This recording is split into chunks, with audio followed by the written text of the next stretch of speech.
بھلا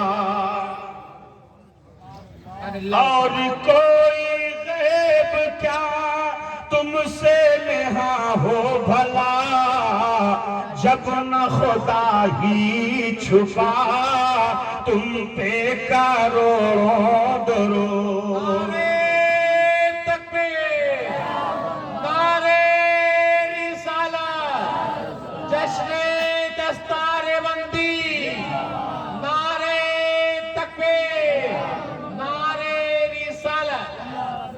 آئین صلی اللہ علیہ وسلم کے روضہ اطہر کی زیارت و خدا کرے اللہ تعالی ہر مسلمان کو اس در تک پہنچا دے۔ اعلیٰ حضرت عظیم البرکت امام اہل سنت امام عشق و محبت کا یہ شعر وہاں جا کر کے پڑھ لینا۔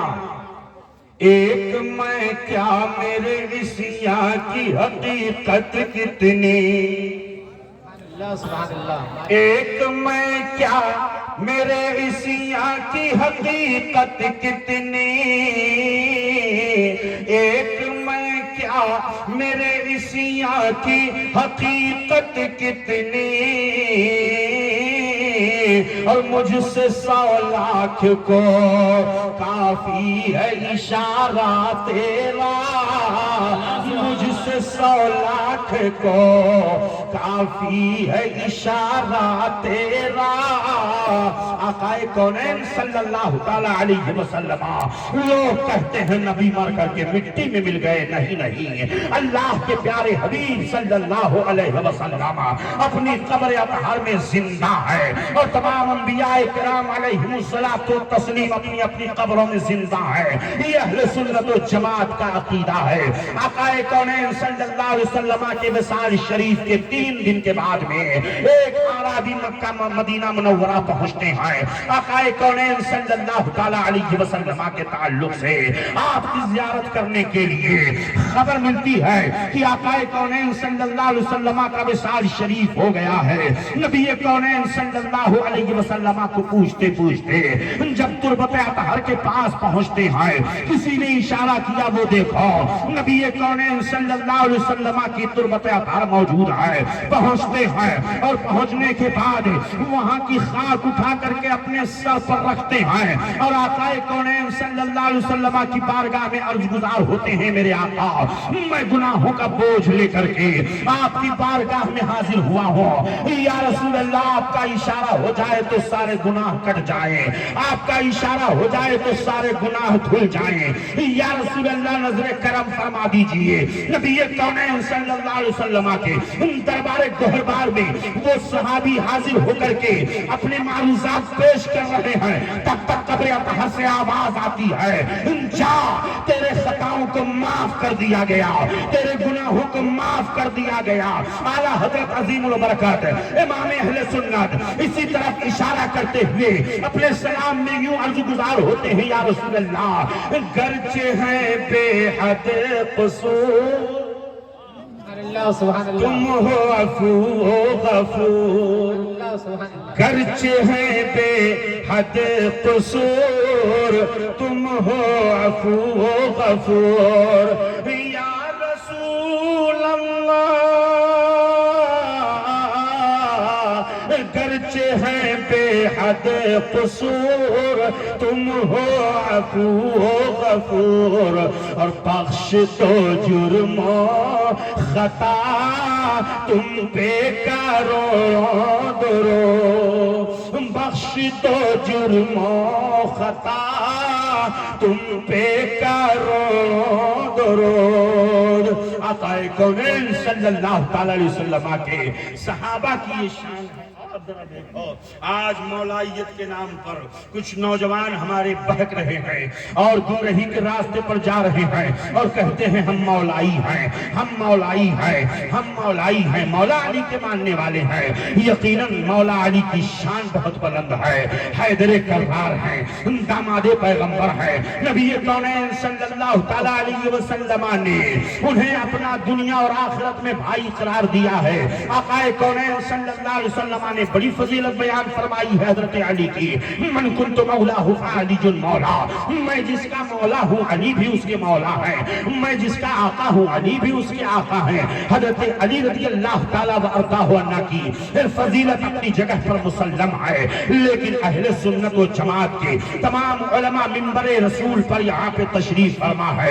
میں ان سب کی تائید چاہتے ہوئے آپ کے ذہن و فکر میں یہ بات ڈالنا چاہتا ہوں، آپ آج سے نہیں بہت سالوں سے آپ سنتے آ رہے ہیں، ہر خطیب اپنے منبر پر یہ اعلان کرتا ہے، جب خطبہ جمعہ کا دیا جاتا ہے تو وہ یہی کہتا ہے افضل البشری بعد الانبیاء بالتحقیق سیدنا و مولانا الامام ابی بکر الصدیق، کی تمام نبیوں کے بعد تمام انسانوں میں سب سے افضل درجہ حضرت سیدنا ابو بکر صدیق کا ہے۔ حضرت سیدنا ابو بکر صدیق رضی اللہ عنہ کے بعد حضرت عمر فاروق اعظم کا ہے، پھر حضرت سیدنا عثمان غنی رضی اللہ عنہ کا ہے، سب سے پہلے خلیفہ حضرت سیدنا ابو بکر صدیق رضی اللہ تعالیٰ وارضاہ عنہ ہے۔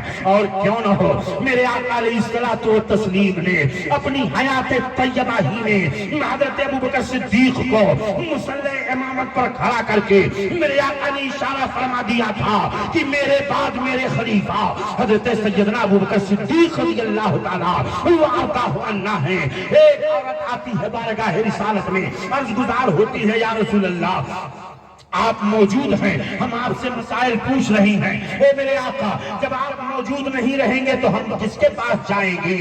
میرے آقا اشارہ فرماتے ہیں حضرت سیدنا ابو بکر صدیق کے پاس چلی جانا، حضرت ابو بکر صدیق سے مسئلہ پوچھ لینا۔ آقا کونین صلی اللہ علیہ وسلم نے مصلی امامت پر آگے بڑھا کر کے آقا کونین صلی اللہ تعالیٰ علیہ وسلم نے اپنے خلافت کا اور اپنے خلیفہ ہونے کو منتخب فرما دیا تھا۔ آپ ذرا غور فرمائیے، حضرت علی رضی اللہ تعالیٰ عنہ فرماتے ہیں کہ جس کو اللہ اور اس کے رسول نے آگے بڑھا دیا ہو اس کو پیچھے کون کر سکتا ہے؟ جس کو اللہ اس کے رسول نے آگے بڑھایا ہو اس کو پیچھے کون کر سکتا ہے؟ اس لیے حضرت سیدنا ابو بکر صدیق رضی اللہ تعالیٰ عنہ، اللہ اکبر، حضرت علی رضی اللہ عنہ کی محبت کا دعویٰ کرنے والوں، شیخین کی بارگاہ میں کبھی گستاخی نہ کرنا، عمرین کی بارگاہ میں کبھی گستاخی نہ کرنا، حضرت سیدنا ابو بکر صدیق کی شان میں گستاخی نہ کرنا، عمر فاروق اعظم کی شان میں گستاخی نہیں کرنا۔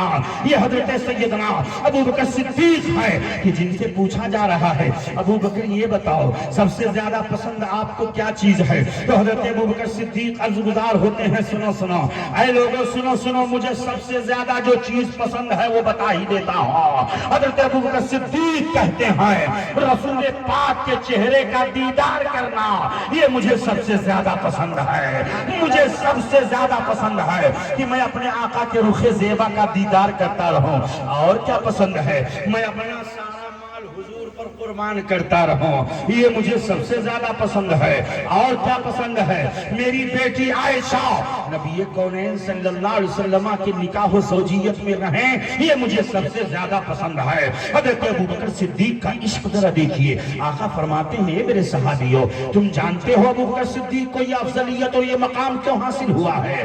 تم کو جو یہ سمجھتے ہو کہ تقویٰ اور طہارت کی بنیاد پر، نماز اور روزے کی بنیاد پر ابو بکر صدیق کو یہ افضلیت حاصل ہوئی ہے، نہیں، ابو بکر صدیق کے دل میں سب سے زیادہ میری محبت ہے، ابو بکر صدیق کے دل میں سب سے زیادہ میرا عشق ہے، اس لیے ابو بکر صدیق کو یہ مقام حاصل ہے۔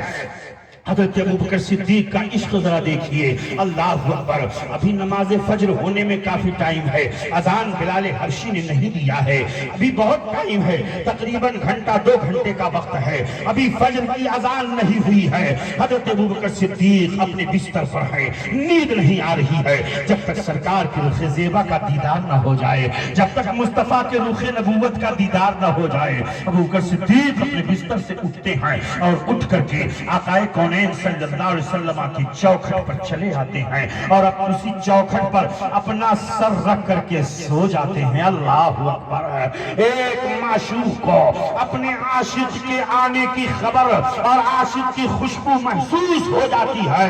میرے آقا اپنے بستر نبوت سے اٹھتے ہیں اور اٹھ کر کے میرے آقا جب اپنے در نبوت پر تشریف لاتے ہیں تو دروازہ کھولتے ہیں. کیا دیکھتے ہیں؟ ابو بکر صدیق سو رہے ہیں. اللہ اکبر. سر اسی چوکھٹے نبوت پر رکھ کر کے ابو بکر صدیق سو رہے ہیں. نبی کونین صلی اللہ علیہ وسلم کی آہٹ محسوس کر کے ابو بکر صدیق کھڑے ہو جاتے ہیں, دست بستہ عرض گزار ہوتے ہیں. آقا کونین صلی اللہ علیہ وسلم فرماتے ہیں ابو بکر ابھی تو بلال حبشی نے اذان نہیں دیا ہے, ابھی تو بہت وقت ہے, تم ابھی آ کر کے یہاں پر میرے گھر کے دروازے پر آ کر کے یہیں پر سو رہے ہو. تب تک ابو بکر صدیق کا جملہ سناؤ. آج بھی تاریخ اسلام میں ان کا یہ خوبصورت جملہ نوٹ ہے. وہ عرض گزار ہوتے ہیں, اے میرے آقا میری تمنا یہ ہے کہ جب آنکھ بند ہو تو رخ نبوت نگاہوں کے سامنے ہو, اور جب آنکھ کھلے تب بھی رخ نبوت نگاہوں کے سامنے ہو. ابو بکر صدیق کی یہی آرزو ہے, ابو بکر صدیق کی یہی تمنا ہے. جب آنکھ کھلے تو یہی تمنا ہے کہ رخ نبوت سامنے ہو. کسی شاعر نے بڑے خوبصورت انداز میں اسی کی طرف ترجمانی کرتے ہوئے کہا ہے کہ میں سو جاؤں یا مصطفیٰ کہتے کہتے, میں سو جاؤں یا مصطفیٰ کہتے کہتے, اور کھلے آنکھ صلی علی کہتے کہتے, علی کہتے کہتے. یہ عشق آپ اپنے دل کے اندر پیدا کیجئے. نبی کی محبت, آقا کونین صلی اللہ علیہ وسلم کی محبت اپنے دل کے اندر پیدا کیجئے. صحابہ کرام کی عظمت و شان کا کیا کہنا, انہیں انصار کہہ کے پکارا گیا, انہیں مہاجرین کہہ کے پکارا گیا. قرآن کریم میں رب تعالیٰ نے ان کے تقوی کا ذکر فرمایا, ان کی شہادت کا ذکر فرمایا, ان کے ایثار کا ذکر فرمایا, ان کی قربانی کا ذکر فرمایا. قرآن پاک میں رب تعالیٰ نے ان کے کا ذکر فرمایا. رب قدیر نے ان کے شہادت, ان کے تقوی, ان کے رکوع, ان کی پرہیزگاری, ان کا سجدہ, ان کا حضور کی بارگاہ میں عشق, قرآن پاک کی آیتوں کو پڑھتے جاؤ. صحابہ کی محبت آپ کے دل میں پیدا ہوتی جائے گی. وہ صحابہ کرام رضوان اللہ علیہم اجمعین ہیں کہ جنہوں نے کفار مکہ کے سامنے سینہ تان کر کے کہا تھا, اے مکہ والو سن لو, ہم نے نبی کا کلمہ پڑھ لیا ہے, یہ وہ نشہ نہیں جسے ترشی اتار دے. میں مصطفیٰ کے جام محبت کا مست ہوں. سن لو, ہم نے اپنے نبی کا کلمہ پڑھ لیا ہے تو پتھر پہ, سینے پہ پتھر رکھو تب بھی نہیں پگھلنے والے ہیں. ہمیں شعلوں میں ڈال دو, ہم کو پہاڑوں سے اچھال کے پھینک دو, ہم کو سمندروں میں ڈال دو, ہم اپنے نبی سے کبھی پھرنے والے نہیں ہیں. ہم اپنے نبی کے دین سے کبھی پھرنے والے نہیں ہیں. جو جان مانگو تو جان دیں گے, جو مال مانگو تو مال دیں گے, مگر یہ ہم سے کبھی نہ ہوگا نبی کا چاہو چلا. نعرے تکبیر, نعرے رسالت, مذہب اسلام, جلسہ دستار بندی, نعرے تکبیر. صحابہ کرام کی عظمت کو سمجھتے چلیں. وہی صحابہ کرام ہیں جنہوں نے بدر کے میدان میں جب میرے آقا نے ان سے مشورہ طلب کیا کہ مدینہ کے اندر سے جنگ لڑی جائے یا باہر, تو صحابہ کرام نے بارگاہ رسالت میں عرض کیا, ہے میرے آقا یا رسول اللہ, ہم موسیٰ کی قوم کی طرح نہیں ہے کہ موسیٰ کی قوم نے کہا تھا آپ جائیے, آپ کا رب, دونوں لڑیے, جنگ کیجئے, ہم یہیں پر بیٹھ کر کے دیکھتے رہیں گے. یا رسول اللہ, ہم موسیٰ کی قوم کی طرح نہیں ہیں. میرے آقا اگر آپ کا اشارہ ہو جائے تو ہم سمندروں میں چھلانگ لگائیں, آپ کا اشارہ ہو جائے تو ہم بھڑکتے ہوئے شعلوں میں کود جائیں, آپ کا اشارہ ہو جائے تو ہم اونچے اونچے پہاڑوں سے اپنے آپ کو گرا دیں۔ یا رسول اللہ، آپ کے اشارے ابرو کی دیر ہے میرے آقا، تب تک نبی کا دست نبوت اٹھ جاتا ہے رب کی بارگاہ میں۔ اے اللہ، میں اپنے صحابہ سے راضی ہوں، تو بھی راضی ہو جا۔ آیت کریمہ اترتی ہے، رضی اللہ عنہم ورضوا عنہ، اللہ ان سے راضی ہے، وہ اللہ سے راضی ہے، اللہ ان سے خوش ہے، وہ اللہ۔ سبحان اللہ سبحان اللہ۔ ان کی عظمت کو کون بیان کر سکتا ہے؟ صحابہ کرام، صحابی اس خوش نصیب انسان کو کہتے ہیں۔ حضرت علامہ مولانا منصور عالم صاحب قبلہ استاد گرامی دارالعلوم علیمیہ جمدہ شاہی تشریف فرما ہے، آپ ان سے پوچھئے کہ صحابی کسے کہتے ہیں؟ فرمائیں گے صحابی اس خوش نصیب انسان کا نام ہے جس نے ایمان کی حالت میں آقا دو جہاں صلی اللہ علیہ وسلم کے رخ زیبا کا دیدار کیا، حضور سے ملاقات کا شرف حاصل کیا ہو اور ایمان ہی پر اس کا خاتمہ ہوا ہو، اس کو صحابی کہتے ہیں۔ اور کوئی بھی کتنا ہی بڑا ولی کیوں نہ ہو جائے، متقی بن جائے، پرہیزگار بن جائے، عابد شب زندہ دار ہو جائے، وہ بہت بڑا ہو جائے، مگر کسی صحابی کے درجے تک نہیں پہنچ سکتا۔ صحابہ وہ صحابہ جن کی ہر دم عید ہوتی تھی، سبحان اللہ۔ خدا کا ذکر کرتے تھے، نبی کی دید ہوتی تھی، وہ صحابہ کرام ہیں۔ اسی لیے رب تعالیٰ نے ارشاد فرمایا قرآن عظیم میں، محمد الرسول اللہ، محمد اللہ کے رسول ہیں، اور وہ لوگ جو ان کے ساتھ میں ہیں وہ آپس میں بڑے رحم دل ہیں اور اہل کفر پر بہت سخت ہیں۔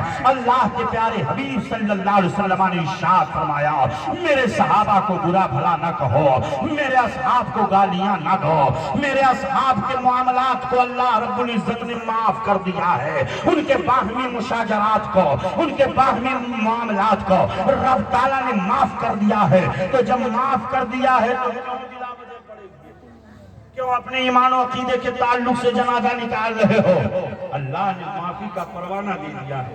آقا فرماتے میرے تمام صحابہ جنتی ہیں، میرے تمام صحابہ عادل ہیں، میرے تمام صحابہ متقی ہیں، میرے تمام صحابہ جنتی ہیں۔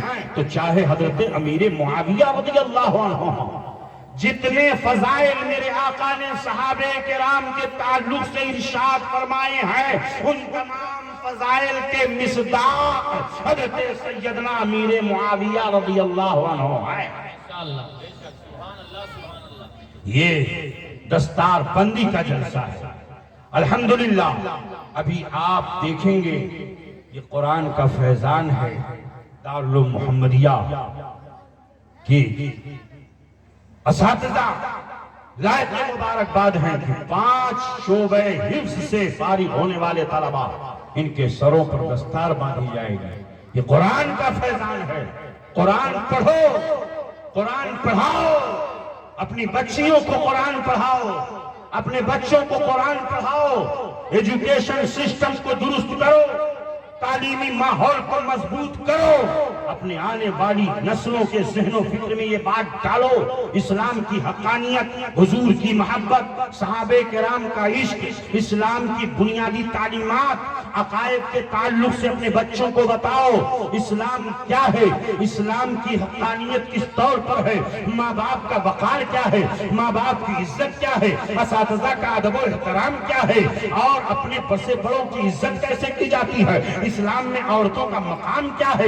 یہ ساری باتیں جب آپ اپنے بچوں کو بتائیں گے تو آگے چل کر کے آپ کا بچہ دنیاوی تعلیم اور دینی تعلیم دونوں سے مزین ہوگا، اور جب آپ بڑھاپے کے عالم میں جاؤ گے اور آپ آؤ گے تو آپ کا بچہ آپ کی تعظیم کرتا ہوا نظر آئے گا، آپ کی عزت کرتا ہوا نظر آئے گا۔ میری ماں و بہنوں، قرآن پڑھو اپنے گھروں کے اندر، قرآن کی تعلیمات کو عام کرو۔ آج قرآن طاق میں رکھا ہوا رہ جاتا ہے اور پڑھنے کی توفیق نہیں ہوتی ہے. ہماری قوم کے نوجوانوں کا تو بہت ہی برا حال ہے. اللہ ماشاءاللہ چند ہی نوجوان ملتے ہیں جو قرآن کی تلاوت کرنے والے مسجدوں میں دکھائی دیتے ہیں. قرآن پڑھو. قرآن ہے قول نبی قول خدا،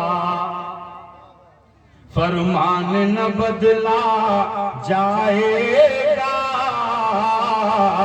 اور بدلے گا زمانہ لاکھ مگر قرآن نہ بدلا جائے گا.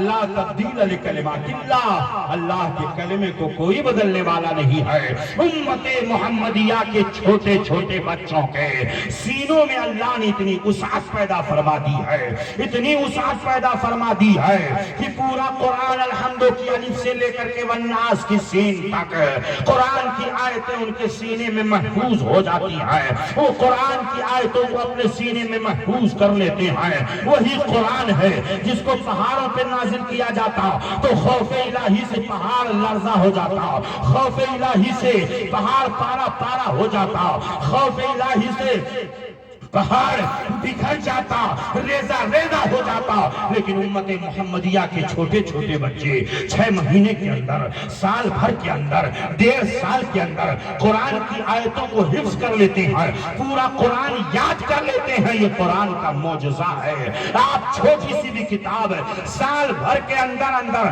روزانہ آپ اسے پڑھیں، ایک ایک حرف کو پڑھیں، وہ الفاظ یاد نہیں ہوں گے. یہ قرآن کا اعجاز ہے کہ چھوٹے چھوٹے بچے بھی امت محمدیہ کے 1.5 سال 2 سال کے اندر پورا قرآن یاد کر لیتے ہیں اور سند فراغت حاصل کرتے ہیں اور حافظ قرآن ہونے کی سعادت قرآن کا اعجاز ہے. اس لیے اپنے بچوں کو قرآن پڑھاؤ، ایجوکیشن سسٹم کو اور مضبوط کرو، یہ مزاج بناؤ. آنے والی نسلیں آپ کی اگر جاہل رہیں گی تو ایسی صورت میں وہ آپ کو معاف نہیں کریں گے. آدھی روٹی کھاؤ، اپنے بچوں کو پڑھاؤ. ماؤں بہنوں، اپنے بچوں کو تم ذہن دو پڑھنے کا. ہمارا بچہ گلی ڈنڈا کھیلتا ہے، ہمارا بچہ کرکٹ میں مصروف ہے اور بہت سارے معاملات ہیں. ابھی نہ جانے کیسے کیسے کرکٹ کے IPL وغیرہ چل چکے ہیں، بچے اسی میں مصروف رہتے ہیں. بچوں کے ہاتھ میں موبائل ہے اور وہ اسی میں مصروف رہتے ہیں. اگر آپ نے غفلت برتی اپنے بچوں کے تعلق سے تو یاد رکھیے آنے والی نسلیں آپ کو معاف نہیں کریں گی. اپنے بچوں کی تعلیم کے حوالے سے آپ مکمل طور سے سنجیدہ ہو جائیے. حافظ قرآن بھی بنائیے اپنے بچوں کو، عالم دین بھی بنائیے اپنے بچوں کو، پروفیسر بھی بنائیے اپنے بچوں کو، بیرسٹر بھی بنائیے اپنے بچوں کو، وکیل بھی بنائیے اپنے بچوں کو. IAS IPS اور جو بھی ایگزامز دیے جاتے ہیں ان ایگزامز میں اپنے بچوں کو بٹھائیے اور انہیں آگے بڑھائیے. تعلیم کے ماحول میں انہیں آگے بڑھائیے تاکہ دین و دنیا دونوں کے معاملات کو لے کر کے آپ کا بچہ قوم کی رہنمائی کرتا ہوا نظر آئے اور قوم کے معاملات کو آگے بڑھ کر کے وہ معاملات کو سدھارتا ہوا نظر آئے. اور یہ اسی صورت میں ہو سکتا ہے جب آپ تعلیم اپنے بچوں کو دلوائیں، اسی صورت میں ہو سکتا ہے. آج ہماری قوم کو جاہل کہا جاتا ہے اور دیگر قومیں ہماری قوم کے بچوں کو، ہماری قوم کو جاہل کہتی ہوئی نظر آ رہی. کیوں؟ وجہ کیا ہے؟ سبب کیا ہے؟ آپ نے کبھی غور کیا؟ آپ نے کبھی سینے پر نعرہ لگائیے عالم دین کا استقبال کیجئے. سبحان اللہ.